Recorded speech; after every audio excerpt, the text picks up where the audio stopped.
Hello my विद्यार्थियों। Hello मेरे विद्यार्थियों, मैं आपके सामने विद्युत रसायन का एक बहुत अच्छा पार्ट कोलराउस का नेम लेके आ रहा हूँ। स्टूडेंट्स, आज के लेक्चर में हम इस कोलराउस नियम के बारे में पूर्णतया समझेंगे। स्टूडेंट्स, ये जो वैज्ञानिक कोलराउस है, ये प्रबल विद्युत अपघट्य और दुर्बल विद्युत अपघट्यों की मोलर चालकताओं को भिन्न भिन्न सांद्रताओं के आधार पर हमें ज्ञात करके बताएंगे। स्टूडेंट्स, इन्होंने क्या किया, कोलराउस ने प्रबल विद्युत अपघट्य चाहे दुर्बल विद्युत अपघट्य, उनके लिए मोलर चालकता और सांद्रता के मध्य ग्राफ आलेखित किया। तो देखिए बच्चों, मैं ग्राफ आपके सामने प्रस्तुत कर रहा हूं, सभी का दिमाग इधर होना चाहिए तो आपको क्लियर ये चीजें हो जाएगी। बच्चों देखिए, एक तरफ मैं मोलर चालकता ले रहा हूं, एक तरफ मैं मोलर चालकता ले रहा हूं, जिसको हम आणविक चालकता भी कहते हैं। ये मोलर चालकता हमने ले ली बच्चों। मोलर चालकता को हम लैम्डा एम से रिप्रेजेंट करते हैं बच्चों। ये मोलर चालकता है। समझने का पूरा प्रयास करना, एक एक चीज क्लियर कर दूंगा अगर आप समझेंगे तो। स्टूडेंट्स, यहां पर हमने सांद्रता ली। स्टूडेंट्स, सांद्रता ऐसे लेफ्ट टू राइट बढ़ रही है। सांद्रता को हम यहाँ C से रिप्रेजेंट करते हैं। और स्टूडेंट्स, ये सांद्रता का यहाँ वर्गमूल लिया जाता है। सांद्रता का यहाँ क्या लिया जाता है, वर्गमूल लिया जाता है। तो एक प्रकार से प्रबल और दुर्बल विद्युत अपघट्यों के लिए हमने मोलर चालकता और सांद्रता के वर्गमूल के मध्य ये ग्राफ प्लॉट किया है। स्टूडेंट्स, ये ग्राफ कैसा आया, ये देखिए भिन्न भिन्न सांद्रताओं के लिए, अलग अलग सांद्रताओं के लिए, जैसे ये अलग अलग सांद्रताएं हैं, अलग अलग सांद्रताओं पर मोलर चालकता का मान अलग अलग हमको प्राप्त हुआ। इस तरीके से स्टूडेंट्स, ये जो पहला ग्राफ हम बना रहे हैं, ये पोटेशियम क्लोराइड के लिए है। ये पोटेशियम क्लोराइड के लिए है बच्चों। और इसके बाद में दूसरा ग्राफ जो हमने बनाया वो है सिल्वर नाइट्रेट के लिए बच्चों। सिल्वर नाइट्रेट के लिए बच्चों, ये पोटेशियम क्लोराइड और सिल्वर नाइट्रेट ये दोनों ही प्रबल विद्युत अपघट्य होते हैं। स्टूडेंट्स, इसके बाद में देखिए ग्राफ जो आगे हमको प्राप्त हुआ है, ये हमको सोडियम सल्फेट के लिए हमको ग्राफ मिला है। स्टूडेंट्स, ये हमको सोडियम सल्फेट के लिए ग्राफ प्राप्त हुआ है। इसके बाद में बच्चों, ये नेक्स्ट ग्राफ जो है हमें जो प्राप्त हुआ है, ये हमको कॉपर सल्फेट के लिए प्राप्त हुआ है बच्चों। ये कॉपर सल्फेट के लिए प्राप्त हुआ है। इसके बाद में स्टूडेंट्स, एक ग्राफ हमको जो प्राप्त हुआ है वो सोडियम एसीटेट के लिए हमको ग्राफ प्राप्त हुआ है। ये सोडियम एसीटेट के लिए हमको ग्राफ ये प्राप्त हुआ है। स्टूडेंट्स, ये सभी ग्राफ जो है, ये जो सभी ग्राफ हमको प्राप्त हो रहे हैं, ये सभी ग्राफों की अगर उपयोगिता अगर हम देखते हैं तो ये सभी प्रबल विद्युत अपघट्य को बताने वाले ग्राफ है।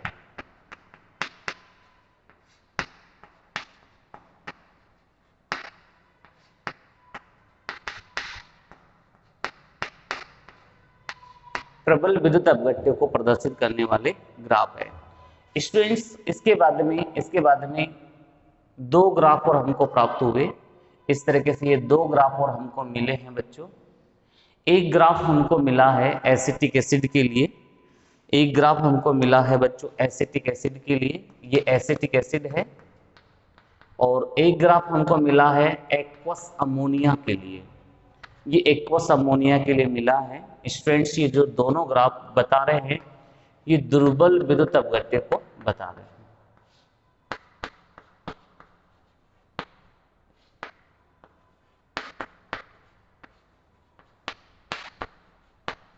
स्टूडेंट्स, कोलराउस ने मोलर चालकता और सांद्रता के मध्य ग्राफों के निष्कर्ष को एक समीकरण के रूप में प्रतिपादित किया। तो कोलराउस द्वारा जो प्रदत्त समीकरण है lambda M equals to lambda infinite minus B root C, ये इन्होंने एक समीकरण दी बच्चों, जिसमें लैम्डा एम किसको बताता है बच्चों, लैम्डा एम बताता है मोलर चालकता को, मोलर चालकता को, और लैम्डा इनफाइनिट बताता है बच्चों, लैम्डा इनफाइनिट जो बताएगा वो है अनंत तनुता पर, अनंत तनुता पर मोलर चालकता या आणविक चालकता, इसको बताता है। स्टूडेंट्स, इस ग्राफ में ये पॉइंट कहाँ इंडिकेट होगा? अनंत तनुता पर मोलर चालकता। तो स्टूडेंट्स, आप जानते हैं बाएं से दाएं सांद्रता बढ़ रही है, लेकिन अगर दाएं से बाएं देखें, दाएं से बाएं देखें तो तनुता बढ़ रही है, तनुता बढ़ रही है। विद्यार्थियों, जिस पॉइंट पर सांद्रता शून्य होती है, जिस पॉइंट पर सांद्रता शून्य होती है, उस पॉइंट पर तनुता अनंत होती है। यानी कि शून्य सांद्रता और अनंत तनुता पर मोलर चालकता का मान अधिकतम होता है। मोलर चालकता का मान अधिकतम होता है, जिसे अनंत तनुता पर मोलर चालकता कहते हैं। सपोज करें इस पॉइंट पे अगर मैं आपको बताऊं तो ये लैम्डा इनफाइनिट है, ये लैम्डा इनफाइनिट है, ये अनंत तनुता पर मोलर चालकता है। स्टूडेंट्स, हम इसीलिए कहते हैं कि तनुता के बढ़ने पर मोलर चालकता के मान में वृद्धि होती है। स्टूडेंट्स, यहां B एक नियतांक है, B एक नियतांक है और C सांद्रता है, C सांद्रता है। विद्यार्थियों, इस समीकरण का कोई सैद्धांतिक आधार नहीं था, कोई थ्योरेटिकल बेस नहीं था बच्चों इसका। अगर थ्योरेटिकल बेस नहीं था तो इसका कोई गणितीय रूप देकर इसको समझाने वाला कोई वैज्ञानिक हो। तो बच्चों, 3 वैज्ञानिक थे जिन्होंने गणितीय रूप प्रस्तुत किया था, लेकिन आपकी बुक में ऑनसेगर लिखा हुआ है, ऑनसेगर लिखा हुआ है। लेकिन इनके साथ साथ 2 वैज्ञानिक और होते हैं, डीबाई और हाकल, डीबाई व हाकल। तो इन्होंने इनका गणितीय थोड़ा सा रूप देने का प्रयास किया। जब इसका कोई सैद्धांतिक आधार नहीं था तो इन्होंने इसको गणितीय रूप में प्रतिपादित किया, और इसका जो गणितीय संबंध था वो देखिए क्या था। लैम्डा एम इक्वल टू, या लैम्डा सी भी लिख सकते हैं, लैम्डा एम इक्वल टू क्या हुआ, lambda infinite minus 82.48 divide by dt की पावर हाफ ईटा प्लस 8.20 इंटू 10 की घात 5 डिवाइड बाई dt की power 3/2 lambda infinite root C. Students, ये समीकरण इन्होंने प्रतिपादित की, तो इस समीकरण को हम डिबाई हकल ओनसेंगर समीकरण के नाम से जानते हैं। ये डिबाई हकल ओनसेंगर समीकरण है, जहां D क्या है, जहां D क्या है, ये D जो है ये विलायक का परावैद्युतांक है, विलायक का परावैद्युतांक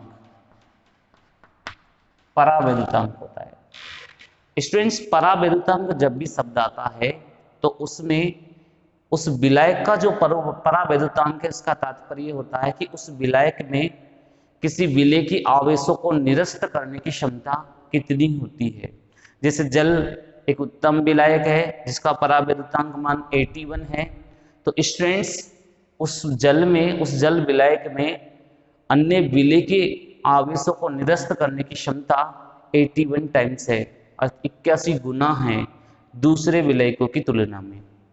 स्टूडेंट्स, डी विलायक हो गया, टी तापमान हो गया, टेम्परेचर हो गया, और ईटा जो है ये विस्काशिता या श्यानता गुणांक होता है, विस्काशिता गुणांक।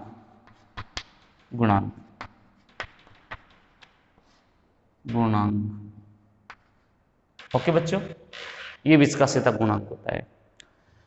स्टूडेंट्स, इस समीकरण को याद करना थोड़ा कठिन था, इसलिए इन्होंने इसको भी एक शॉर्ट रूप दे दिया, और इसको छोटे रूप में भी आप याद कर सकते हैं, याद कर सकते हैं। बच्चों देखिए, इसका इस समीकरण का एक छोटा रूप हम बता रहे हैं आपको, उसको आप याद रखिएगा। वो एग्जाम के पॉइंट ऑफ व्यू से इंपॉर्टेंट होती है कि लेमडा एम इक्वल्स टू होगा, लेमडा एम इक्वल्स टू होगा lambda infinite minus A plus B lambda infinite root C. इस इक्वेशन को भी हम डिबाई हकल ओसिंगर समीकरण कहते हैं। देख लीजिए बच्चों, एक बार सभी देख लें। Lambda M equals to lambda infinite minus A plus B lambda infinite root C. Students, आप लेमडा एम जानते हैं, लेमडा इनफाइनिट जानते हैं, केवल ए और बी क्या है? तो ए और बी यहाँ स्थिरांक है। ए और बी यहाँ क्या है बच्चों? स्थिरांक है, कांस्टेंट नियतांक है।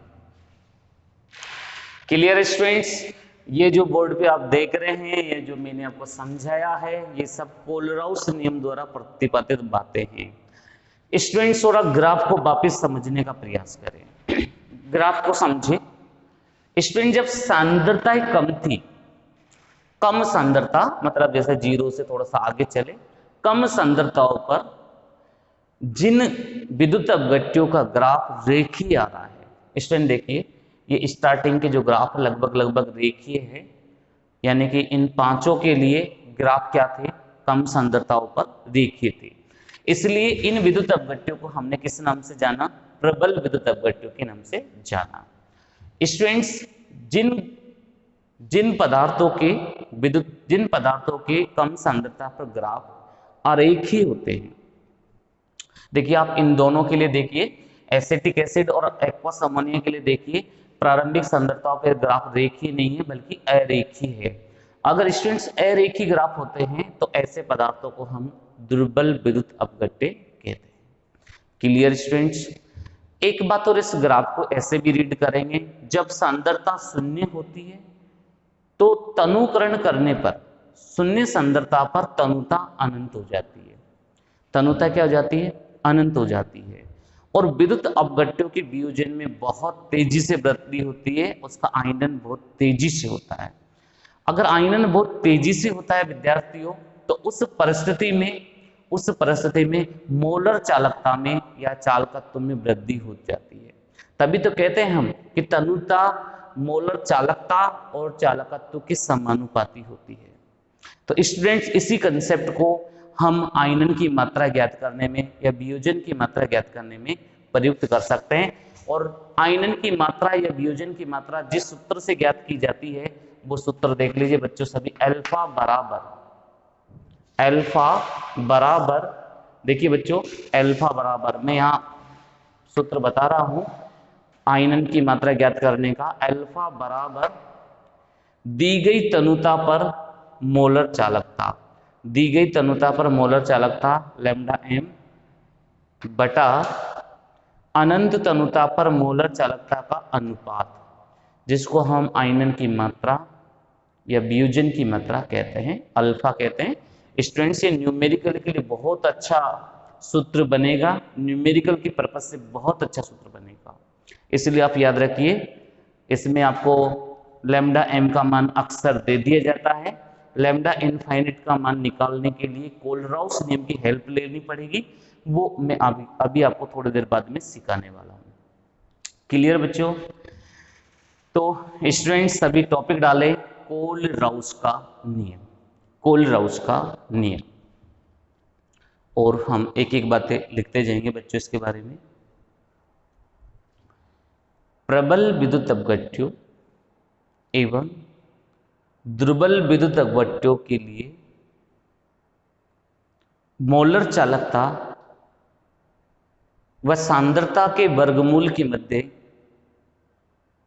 सांद्रता के वर्गमूल के मध्य ग्राफ आलेखित किया।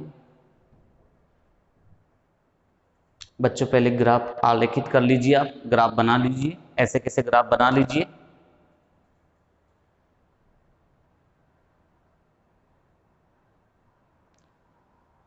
और ग्राफ बनाने के बाद लिखिए बच्चों,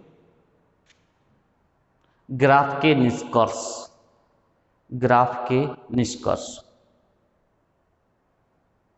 निष्कर्ष नंबर 1 लिखेंगे बच्चों, कम सांद्रताओं पर जिन पदार्थों की ग्राफ रेखीय होते हैं उन्हें प्रबल विद्युत अपघट्य पदार्थ कहते हैं, उन्हें प्रबल विद्युत अपघट्य पदार्थ कहते हैं। जैसे KCl, AgNO3, sodium sulphate, sodium acetate, copper sulphate, ये पांचों नोट कर लो। नेक्स्ट सेकंड लिखे पॉइंट, कम सांद्रताओं पर जिन विद्युत अपघट्यों की ग्राफ अरेखीय होते हैं उन्हें दुर्बल विद्युत अपघट्य पदार्थ कहते हैं। जैसे एसिटिक अम्ल व द्रवित अमोनिया या जलीय अमोनिया। थर्ड पॉइंट लिखिए बच्चों, तनुकरण करने पर विद्युत अपघट्य का वियोजन बढ़ता है, विद्युत अपघट्य का वियोजन बढ़ता है जिससे आयनन की मात्रा भी बढ़ती है तथा मोलर चालकता व चालकत्व का मान भी बढ़ता है, मोलर चालकता व चालकत्व का मान भी बढ़ता है।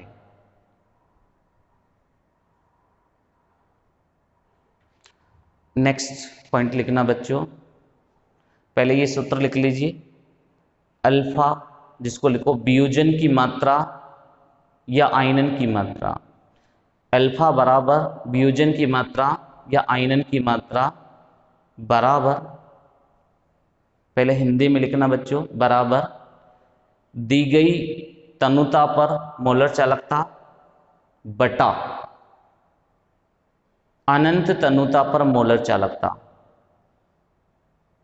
फिर अगली स्टेप में लिखना अल्फा बराबर लैम्डा एम बटा लैम्डा इनफाइनिट, लैम्डा एम बटा लैम्डा इनफाइनिट। तो लैम्डा एम को किससे और रिप्रेजेंट कर सकते हैं बच्चों, लैम्डा सी से भी रिप्रेजेंट कर सकते हैं, कुछ राइटर सी से भी रिप्रेजेंट करेंगे। इसके बाद में नेक्स्ट एरो में लिखना, जब सांद्रता शून्य होती है तो अनंत तनुता पर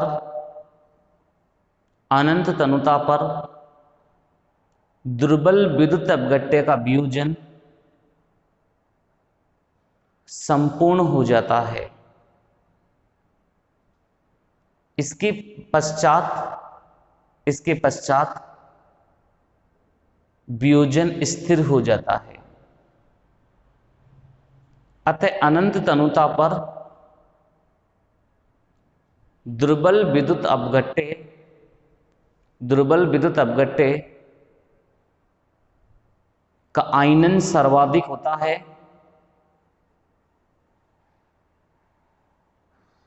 तथा मोलर चालकता का मान भी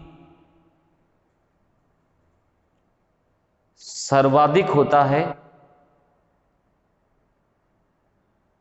इसलिए इसे अनंत तनुता पर मोलर चालकता या सीमांत मोलर चालकता कहते हैं, सीमांत मोलर चालकता कहते हैं, जिसे लैम्डा इनफाइनिट, ये वाला जिसे लैम्डा इनफाइनिट से प्रदर्शित करते हैं, लैम्डा इनफाइनिट से प्रदर्शित करते हैं। अब बच्चे लिखिए आप, ये तो आपके निष्कर्ष हो चुके ग्राफ के निष्कर्ष। अब आप नेक्स्ट एरो से लिखिएगा बच्चों, अगली लाइन से लिखो, कोलराउस के ग्राफ के आधार पर, कोलराउस के ग्राफ के आधार पर निम्न संबंध बताया गया लिखना, संबंध लिखना, लैम्डा एम बराबर lambda infinite minus B root C. इसके बाद में लैम्डा एम बराबर लिख लो मोलर चालकता, लैम्डा इनफाइनाइट बराबर लिख लो अनंत तनुता पर मोलर चालकता, बी बराबर नियतांक, सी बराबर सांद्रता।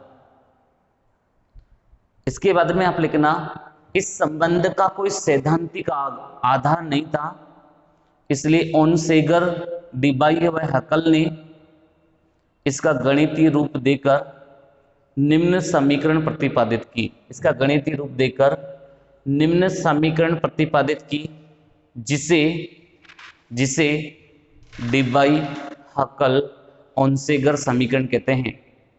स्टूडेंट्स ये समीकरण नोट कर लो और इसमें आने वाले ये तीनों पद लिख लो, ये तीनों पद लिख लो। ऐसे कैसे नोट कर लो पूरे समीकरण को, और ये लिखने के बाद लिखना इस समीकरण का संक्षिप्त रूप, इस समीकरण का संक्षिप्त रूप निम्न समीकरण में दिया जाता है। तो बच्चों ये समीकरण लिख लीजिए, ये समीकरण नोट कर लो। लैम्डा एम बराबर lambda infinite minus A plus B, lambda infinite बाहर रूट सी, जहां ए व बी स्थिरांक है, जहां ए व बी स्थिरांक है।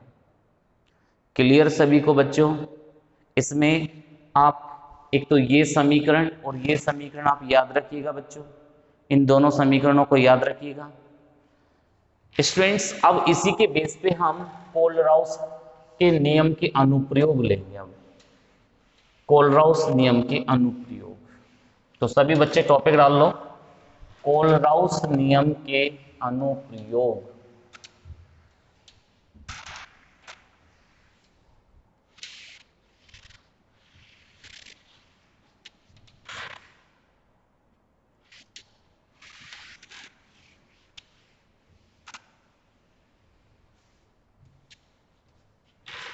कोलराउस नियम के अनुप्रयोग।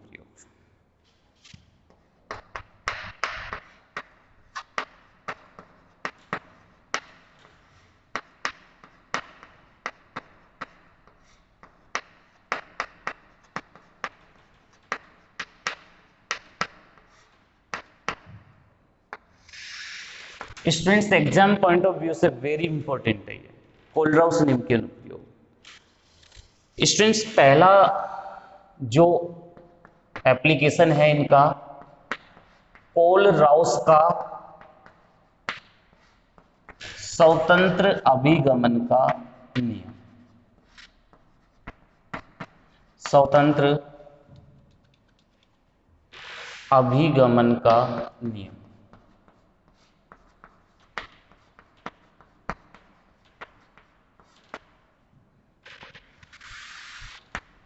बच्चों ये नियम कहता क्या है? स्टूडेंट्स ये नियम ये संबंध बताता है कि कोई भी दुर्बल विद्युत अपघट्य हो चाहे प्रबल विद्युत अपघट्य हो, उसकी अनंत अनुता पर मोलर चालकता और आयनों की मोलर चालकता के मध्य क्या संबंध होता है। तो इन्होंने संबंध स्थापित किया। बच्चों याद रखिएगा, दुर्बल या प्रबल विद्युत अपघट्य की जो मोलर चालकता है अनंत अनुता पर, और आयनों की जो अनंत अनुता पर मोलर चालकता है, उनके मध्य जो संबंध स्थापित किया है वही नियम है कोलराउस का स्वतंत्र अभिगमन का नियम।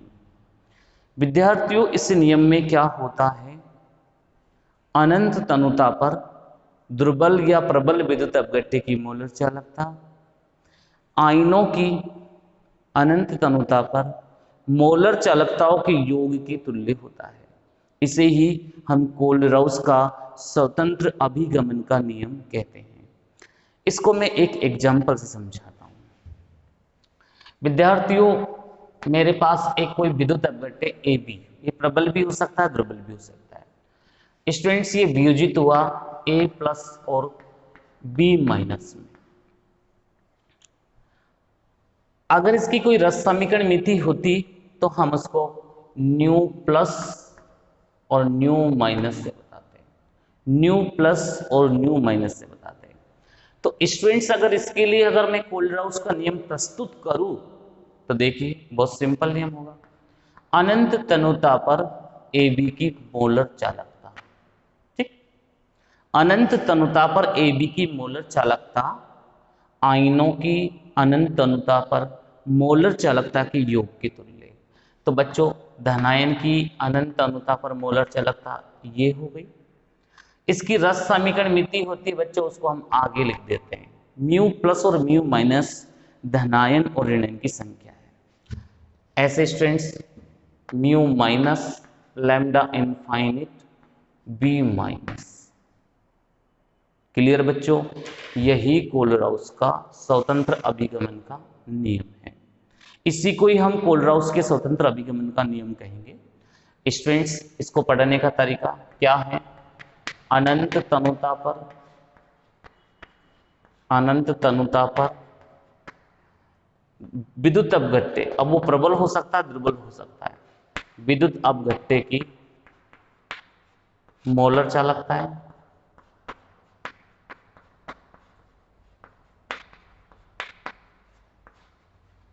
मोलर चालकता है बच्चों।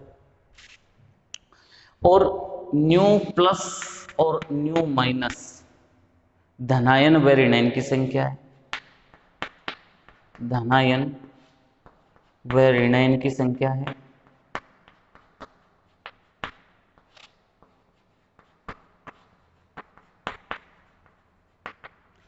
स्टूडेंट्स लैम्डा इनफाइनिट ए प्लस व लैम्डा इनफाइनिट बी माइनस क्या है? धनायन व ऋणायन की मोलर चालकता है अनंत तनुता पर, अनंत तनुता पर, अनंत तनुता पर धनायन व ऋणायन की, धनायन व ऋणायन की मोलर चालकताएं हैं, मोलर चालकताएं हैं। क्लियर बच्चों, बेसिक जो रूल है वो ये है। स्टूडेंट्स अगर हम बात करें अलग अलग विद्युत अपघट्यों के लिए, इस नियम को अप्लाई करने की अगर हम कोशिश करें बच्चों, इस नियम को अगर हम अप्लाई करने की कोशिश करें, मेरे पास कुछ विद्युत अपघट्य हैं, उनके लिए ये नियम अप्लाई करना चाह रहा हूं मैं। जैसे मैंने कहा NaCl है, ठीक। अब पहली बात तो NaCl का वियोजन आपको आना चाहिए कि Na प्लस और Cl माइनस में वियोजित होता है, ठीक बच्चों। तो अब इसके लिए कोलराउस नियम कैसे लिखेंगे हम? Lambda infinite NaCl equal to lambda infinite Na plus और लैम्डा इनफाइनिट Cl माइनस, बिल्कुल ऐसे लिखेंगे, कोई दिक्कत नहीं है। आपके पास विद्युत अपघट्य रहा MgCl2, MgCl, ये कैसे वियोजित होता है बच्चों? Mg2 प्लस और 2Cl माइनस, ये ऐसे वियोजित होता है। तो स्टूडेंट्स इसके लिए आप कोलराउस का नियम कैसे लिखोगे? Lambda infinite MgCl2 forms lambda infinite Mg2 plus. अब बच्चों इसमें रस समीकरण मिति आ चुकी है 2, तो उसको आप कैसे लिखोगे? 2 लैम्डा इनफाइनिट Cl माइनस, आप ऐसे रिप्रेजेंट कर देना बच्चों। आपके पास यदि AlCl3 हो तो वो कैसे वियोजित होता है बच्चों? एल्यूमिनियम 3 प्लस और 3 Cl माइनस। तो स्टूडेंट्स इसके लिए लैम्डा इनफाइनिट आप कैसे लिख सकते हो? Lambda infinite ACl equal to lambda infinite aluminium 3 plus और इसके रस समीकरण में 3 है तो lambda infinite Cl minus. Students इनसे न्यूमेरिकल पूछते हैं, मोलर चालकता दे दी जाती है और अनंत अनुता पर विद्युत अपघट्य पदार्थ की मोलर चालकता पूछी जाती है। क्लियर है बच्चों सभी को? पहले हम ये टॉपिक लिख लेते हैं, उसके बाद में आपसे और ज़्यादा डिस्कस करेंगे। तो स्टूडेंट्स सभी बच्चों ने टॉपिक डाल लिया होगा कोलराउस नियम के अनुप्रयोग, और पहला टॉपिक डालिए कोलराउस का स्वतंत्र अभिगमन का नियम, कोलराउस का स्वतंत्र अभिगमन का नियम। और स्टूडेंट्स इसमें लिखिए कोलराउस ने प्रबल व दुर्बल विद्युत अपघट्यों के लिए अनंत तनुता पर मोलर चालकता व अनंत तनुता पर इनके आयनों की मोलर चालकता के मध्य संबंध स्थापित किया।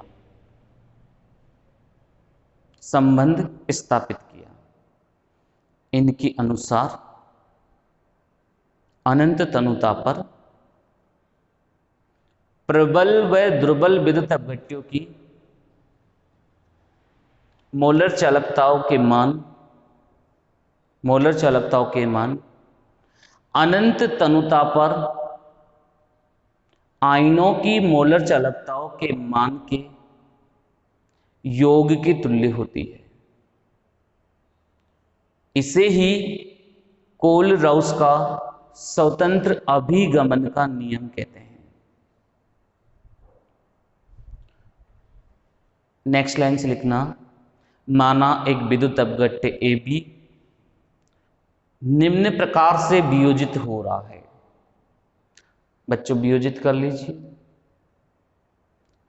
फिर लिखिए कोलराउस के नियम अनुसार ये समीकरण ऐसे कैसे लिख लीजिए।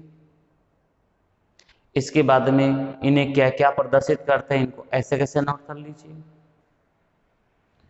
और इसके बाद आप ये सभी एग्जाम्पल्स 1 बाय 1 नोट कर लें। ये एग्जाम्पल स्टूडेंट्स नोट कर लीजिए, एक बार इसका स्क्रीनशॉट ले लो, सभी नोट कर लीजिएगा। अब इससे रिलेटेड आपको न्यूमेरिकल करवा देते हैं। 150 और 160 इससे रिलेटेड आपको एक न्यूमेरिकल करवा देते हैं, जिससे आपको कोई समस्या नहीं होगी।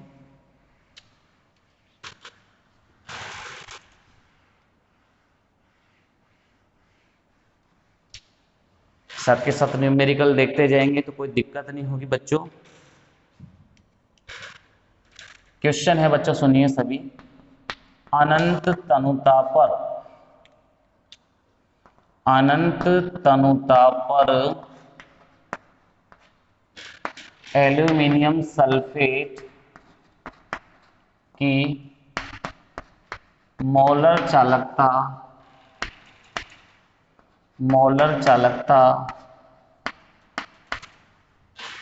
चालकता का परिकलन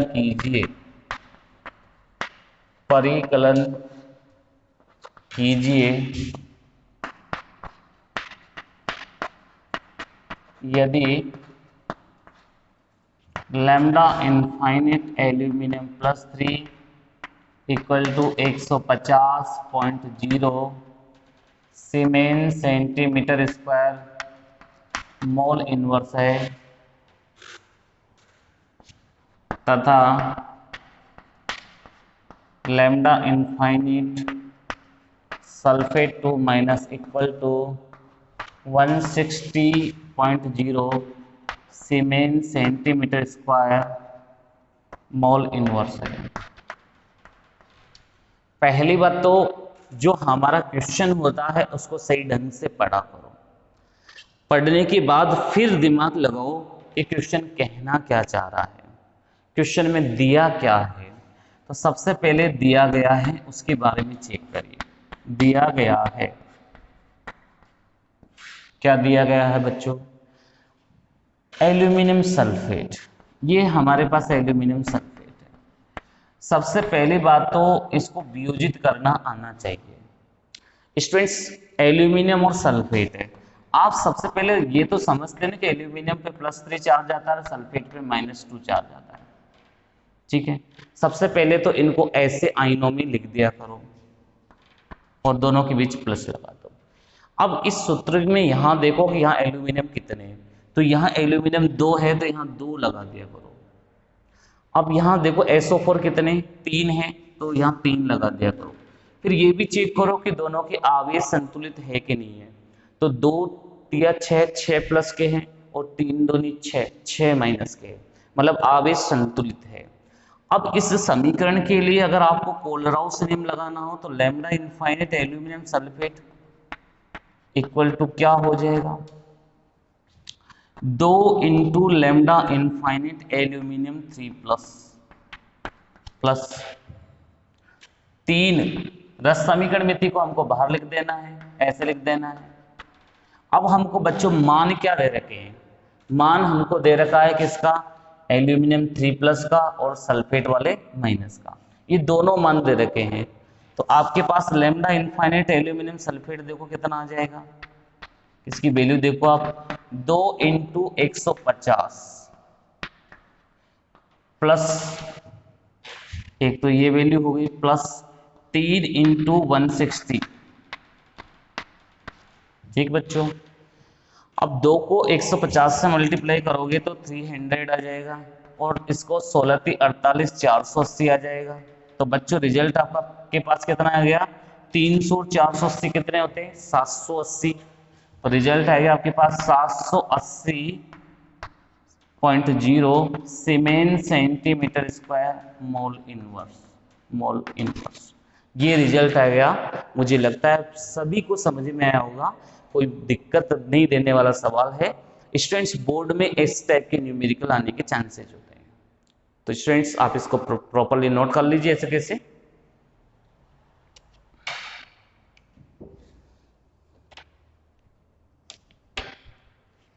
ऐसे कैसे आप नोट कर ले बच्चों।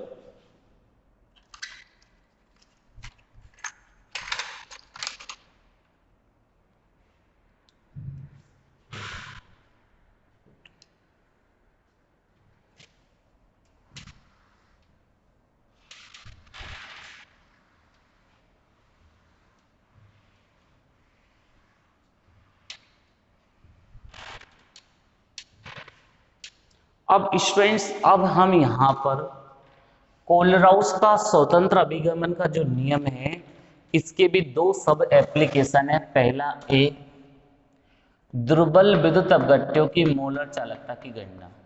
पहला पढ़ रहे हैं हम, दुर्बल विद्युत अपघट्यों की मोलर चालकता की गणना। मोलर चालकता की गणना।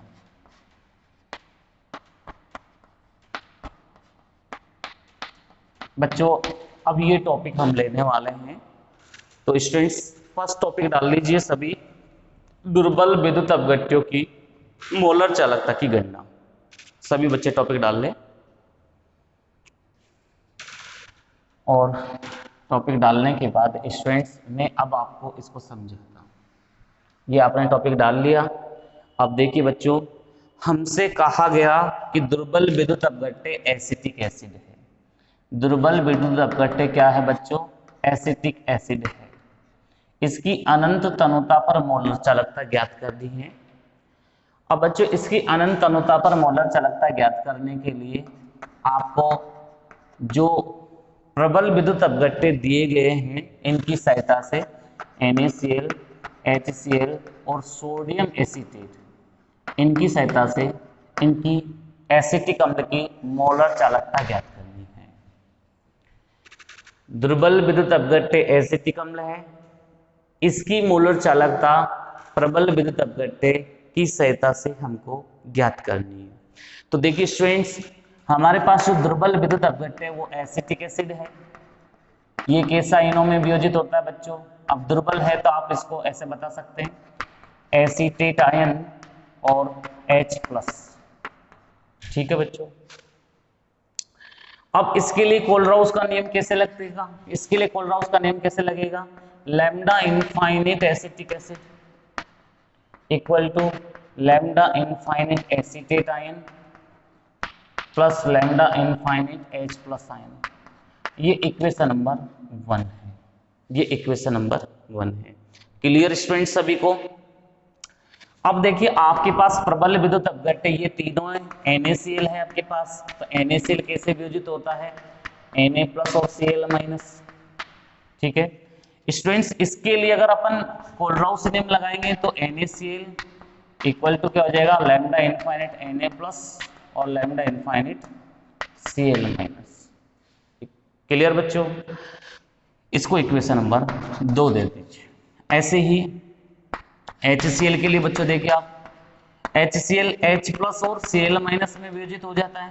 तो कोलराउस नियम देखो, lambda infinite H plus lambda infinite HCl equal to क्या हो जाएगा, lambda infinite H plus plus lambda infinite Cl minus. Equation number ये 3 हो गई। क्लियर बच्चों। अब अपने पास अभी ये सोडियम एसीटेट बचा हुआ है, CH3COOH, ये कैसे आयनित होगा, एसीटेट आयन और Na प्लस आयन। इक्वेशन अब इसके लिए कोलराउस नियम, lambda infinite CH3COOH sodium acetate equal to lambda infinite acetate ion plus lambda infinite Na plus ion. Equation number 4। अब बच्चों, अब आपको इक्वेशन 1 प्राप्त करनी है इक्वेशन 2, 3 और 4 से। तो स्टूडेंट्स आपके पास लैम्डा इनफाइनाइट एसिटिक एसिड है, तो इसमें एसिटिक एसिड किस तरफ आ सकता है, एसिटिक एसिड किस तरफ आएगा। आप इसमें ऐसा क्या करें, इक्वेशन 2, 3 और 4 में, इक्वेशन 2, 3 और 4 में ऐसा क्या करें कि एसीटेट आयन और H प्लस आयन और एसिटिक एसिड, इन तीनों इक्वेशन से हमको मिल जाए, इक्वेशन 2, 3, 4 से। तो हम इनको ऐसा क्या करें बच्चों कि किसको जोड़े किसको घटाए। तो देखिए अगर समीकरण 3 और 4 को जोड़ दे और उसमें से 2 को घटा दे, क्या बोला मैंने, समीकरण 3 प्लस समीकरण 4, समीकरण 3 प्लस समीकरण 4 माइनस समीकरण 2, अगर ऐसा कर दे अपन, समीकरण 3 और 4 को जोड़ के समीकरण 2 को घटा दे, तो देखिए बच्चों ऐसा हम कर रहे हैं, पूरा कंसंट्रेशन बनना चाहिए स्टूडेंट्स। देखिए समीकरण 3 आपके पास ये रही, समीकरण 3 ये आपके पास रही, तो इसका लेफ्ट साइड पद क्या है, बायां पद क्या है, लैम्डा HCl, 2 को जोड़ दिया, समीकरण 3 को जोड़ दिया और 4 को, लैम्डा इनफाइनाइट सोडियम एसीटेट, इन दोनों को जोड़ दो, इन दोनों को जोड़ के इसमें से किसको घटा दो, सेकंड को घटा रहे हैं, यानी कि लैम्डा इनफाइनाइट NaCl को हम घटा रहे हैं। चलिए घटा के देख लेते हैं क्या होता है रिजल्ट। तो ये तो LHS पद आया है, अब इस LHS का RHS किसके इक्वल हो जाएगा, बराबर, ये इक्वल हो जाएगा। अब देखिए तीन इक्वेशन क्या थी, lambda infinite H plus plus lambda infinite Cl minus, ये थी, ठीक है। साथ में इसके साथ में किसको जोड़ा, लैम्डा इनफाइनाइट, ये वाली जोड़ी, तो lambda infinite acetate ion plus lambda infinite Na plus. अब बच्चों इन दोनों को जोड़ दिया और घटा किसको दिया, इस वाली को घटा दिया, 2 वाली को। अब डायरेक्ट बच्चों में ऐसे लिख रहा हूं, लैम्डा इनफाइनाइट Na प्लस, ये तो दोनों जोड़ी थी, इसमें से Na प्लस और लैम्डा इनफाइनाइट Cl माइनस को मैंने घटा दिया, ये घटा दिया बच्चों। तो स्टूडेंट्स ये जो बराबर वाले इक्वेशन है, इसको हम दोबारा से कैसे लिख सकते हैं, दोबारा हम कैसे लिखते हैं बच्चों, इसको देखिए आप सभी ध्यान दें, इसको आप ऐसे लिख सकते हैं, lambda infinite H plus plus lambda infinite Cl minus plus lambda infinite acetate ion plus lambda infinite Na plus. अब स्टूडेंट्स ये माइनस अंदर मल्टीप्लाई हो जाएगा, ये माइनस अंदर मल्टीप्लाई हो जाएगा, तो बचेगा क्या, लैम्डा इनफाइनाइट Na प्लस, फिर माइनस प्लस क्या हो गया, माइनस हो गया लैम्डा इनफाइनाइट Cl माइनस। ये इक्वेशन आ चुकी है आपके पास। अब देखिए इसमें कौन सी चीज कटने वाली है, ये प्लस माइनस, ये lambda infinite Cl minus plus में है और ये लैम्डा, ये माइनस आएगा, माइनस प्लस क्या होता है, माइनस, ये प्लस में है और ये माइनस में, ये कैंसिल, ठीक बच्चों। और ये लैम्डा Na प्लस आपकी किस में है, प्लस में, और ये माइनस में, ये कैंसिल। तो बच्चों आपके पास बचा क्या, lambda infinite HCl plus lambda infinite sodium acetate इन दोनों को जोड़ के जब आपने इसको घटाया था लैम्डा इनफाइनाइट NaCl को बच्चों, तो आपके पास बचा है दूसरी तरफ लैम्डा इनफाइनाइट एसीटेट आयन और lambda infinite H+ ion. Students अब बताइए आप, ये लैम्डा इनफाइनाइट एसीटेट आयन और लैम्डा इनफाइनाइट H+ आयन किसके तुल्य है? इक्वेशन 1 के तुल्य है। इक्वेशन 1 के तुल्य देख लीजिए, यानी कि ये लैम्डा इनफाइनाइट एसिटिक एसिड के तुल्य है। तो बच्चों हम कह देंगे कि lambda infinite HCl plus lambda infinite sodium acetate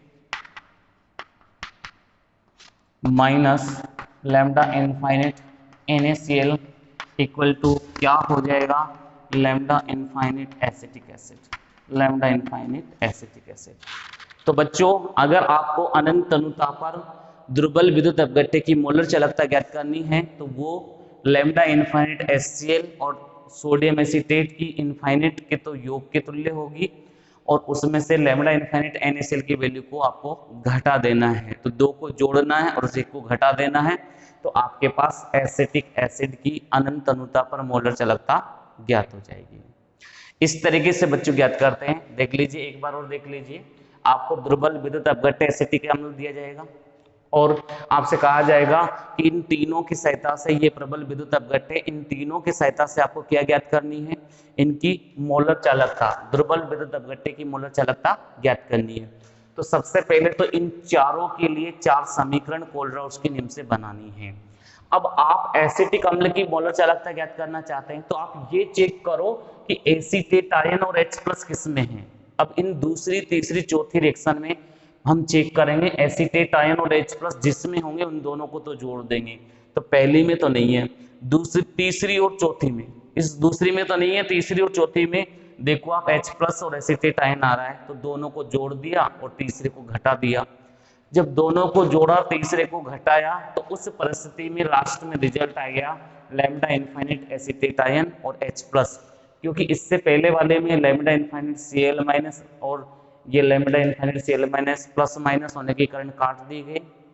ऐसे ही आप Na+ और प्लस और माइनस वाले Na+ को आप काट देंगे तो आपके केवल पास रिजल्ट ये बचेगा जो किसके बराबर जाएगा? अनंत तनुता पर मोलर चालकता के तुल्य हो जाएगा। क्लियर बच्चों? बहुत इंपॉर्टेंट पार्ट है। चलिए अब आप इसके बारे में लिखिए।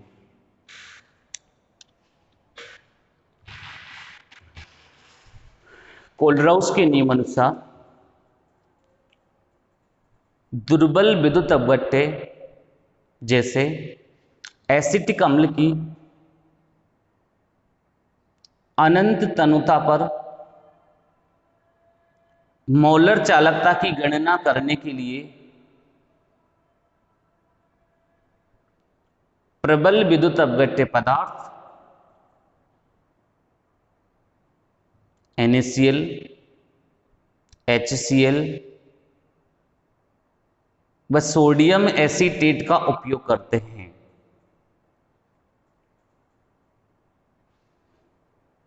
नेक्स्ट लाइन से लिखना बच्चों, अतः कोलराउस के नियमानुसार, ये 6 की 6 इक्वेशन नोट कर लो, ये 4 की 4 इक्वेशन नोट कर लो ऐसे कैसे।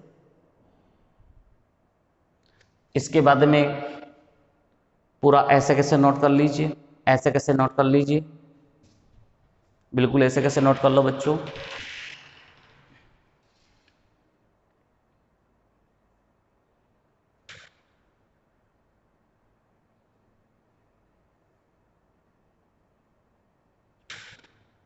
क्लियर होगा मेरे सामने सभी बच्चों को?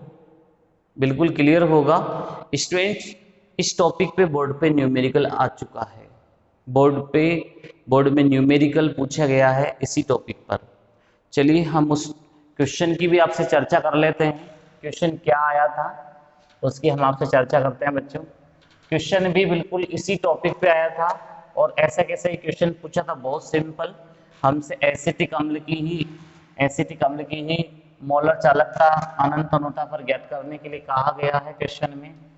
तो सभी बच्चे क्वेश्चन सुने और क्वेश्चन समझिए बच्चों। देखिए क्वेश्चन क्या था, इस क्वेश्चन के बारे में हम आपसे चर्चा करते हैं। क्वेश्चन बहुत सिंपल है बच्चों, और क्वेश्चन में देखिए क्या पूछा गया है। क्वेश्चन में क्या पूछा गया है बच्चों, देखिए वही अनंत तनुता पर मोलर चालकता की गणना हमसे करवाई गई है। और क्वेश्चन आपके सामने लेके आ रहे हैं बच्चों। ये क्वेश्चन बहुत सिंपल है, क्वेश्चन बहुत सिंपल है, ये बुक का ही इन टेक्स्ट क्वेश्चन है। देखिए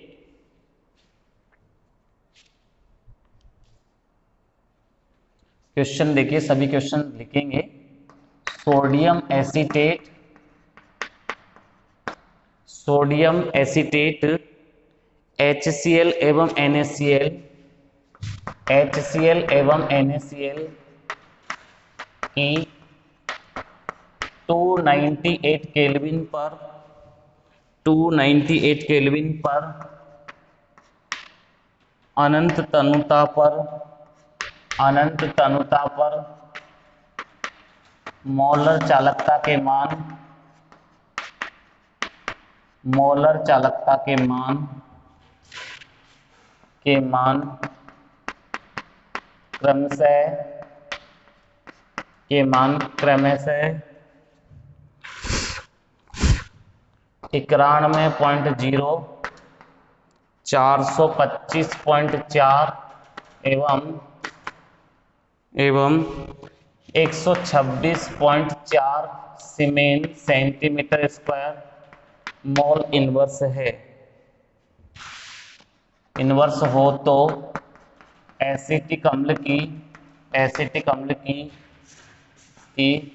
अनंत तनुता पर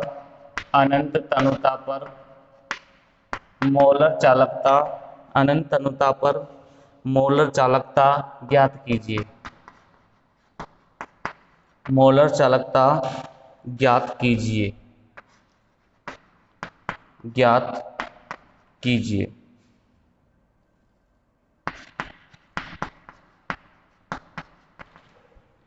स्टूडेंट्स, इस क्वेश्चन को सोल्व करना है हमको, ये क्वेश्चन सोल्व करना है। तो बच्चों कोलराउस के नियम अनुसार सबसे पहले तो आप देखो, कोलराउस के नियम अनुसार आपके पास लैम्डा इनफाइनाइट एसिड कैसे लिखते हैं, लैम्डा इनफाइनाइट एसीटेट आयन और H+, ये ऐसे लिखते हैं, ठीक है। अब आप इसका एसिटिक एसिड का ये निकालना चाहते हैं तो ये किसके तुल्य हो जाएगा, लैम्डा एसिटिक एसिड हो जाएगा lambda infinite sodium acetate plus lambda infinite HCl minus lambda infinite NaCl। मैंने आपको बताया था कि जिसमें जैसे एसिटिक अम्ल की निकालनी है तो एसीटेट आयन किसमें, इसमें, और H+ किसमें, इसमें, तो इन दोनों को आप जोड़ देंगे।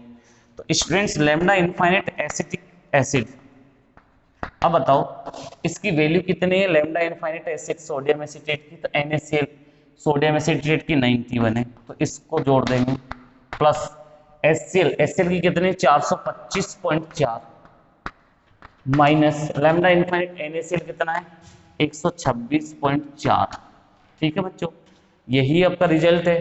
तो देखिए कितना आ रहा है 0.4, 5 और 1 6, 9 2 11 और 516.4 में से 126.4 घटाएंगे तो रिजल्ट आ जाएगा 4 में 4 गया तो 0, 6 में 6 गया तो 0, 11 में से 2 गया तो 9, 4 में 390 सीमेन सेंटीमीटर स्क्वायर मोल इनवर्स इसका आंसर होगा। सीमेन सेंटीमीटर स्क्वायर मोल इनवर्स इसका आंसर होगा। एक बार देखिए बच्चों, सबसे पहले कोलराउस के नियम से हमको मोलर चालकता लिख देनी है अनंत तनुता पर, जिसके बारे में पूछी उसको लिख देनी है। अब ये मोलर चालकता, ये जो एसीटेट आयन और H+ की मोलर चालकता है वो किसके तुल्य होती है, इन दोनों को जोड़ के इसको घटा दो। अब दोनों की मोलर चालकता हमको दे रखी है, इसमें से इसको घटा देंगे तो आपके पास रिजल्ट कितना आ जाएगा 390.0 siemens centimetre square mole inverse. Clear बच्चों, नोट कर लीजिए इसको ऐसे कैसे, बहुत अच्छा क्वेश्चन है बच्चों।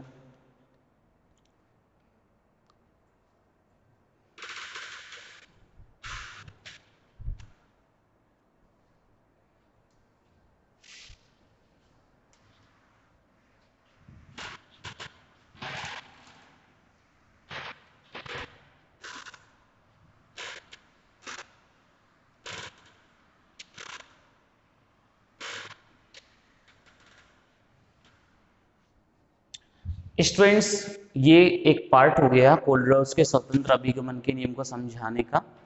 अब हम आपसे दूसरे पार्ट की चर्चा करते हैं।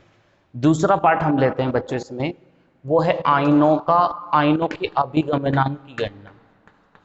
ये बी, ए हम पढ़ चुके हैं, अब हम बी ले रहे हैं, आयनों के अभिगमनांक की गणना।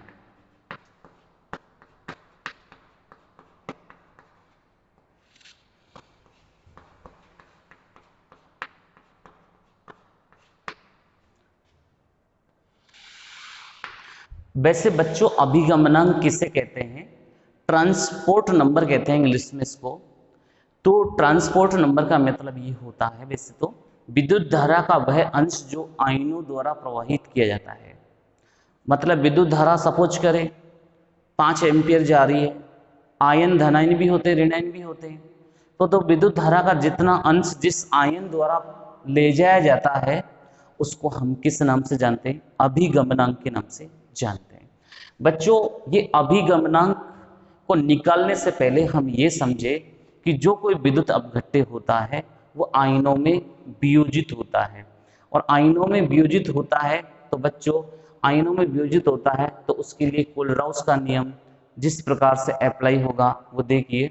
जैसे मैं कहूँ आपसे कि अनंत तनुता पर किसी भी विद्युत अपघट्य की जो मोलर चालकता होती है वो धनायन और ऋणायन की अनंत तनुता पर मोलर चालकता के तुल्य होगी।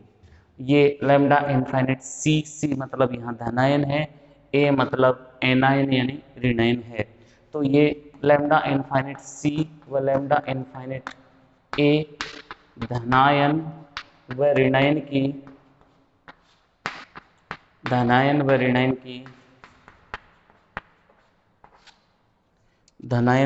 की अनंत तनुता पर मोलर चालकताएं हैं। अनंत तनुता पर मोलर चालकताएं हैं, ये मोलर चालकताएं हैं स्टूडेंट्स। ओके, अब देखिए बच्चों हमने कहा आयनों का अभिगमनांक। बेसिकली इसकी जो डेफिनेशन निकाली गई है, जो डेफिनेशन बनाई गई है अभिगमनांक की, वो माना कि आयनों का अभिगमनांक Nc और Na है। अभिगमनांक को धनायन का अभिगमनांक और ऋणायन का अभिगमनांक Nc और Na से बताते हैं। ये बच्चों धनायन का अभिगमनांक है,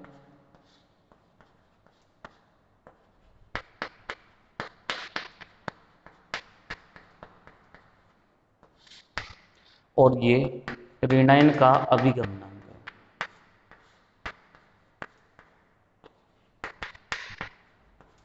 ऋणायन का अभिगमनांक Nc और Na। ये जो Nc और Na होते हैं ये आयनों की अनंत तनुता पर जो मोलर चालकता है, आयनों की अनंत तनुता पर मोलर चालकता और मोलर चालकता के अनुपात